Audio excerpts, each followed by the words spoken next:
Okay ഇവിടെ സൈഡാക്കി നിർത്തിക്കും. ആ ആ ബ്രേക്കിന്റെ പിന്നോട്ട് മറ്റേ കാര്യം അല്ലല്ലോ.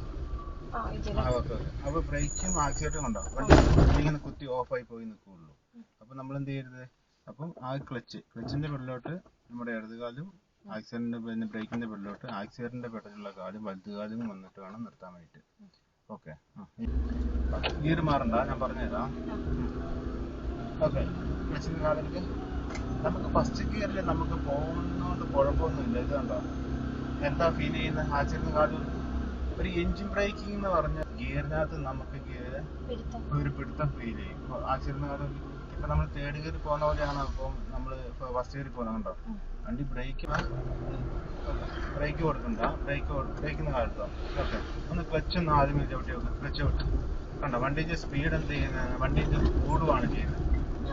ഓക്കെ. എന്നാൽ ഇവിടെ നമ്മൾ എന്ത് ചെയ്യണം? ഇറക്കൊക്കെയാണ് വരുന്നത്. ഇത് ക്ലച്ചിന് കാലെടുക്കുക. ആദ്യമേ ബ്രേക്കിലോട്ട് കാലെടുക്കുക. ബ്രേക്കിന്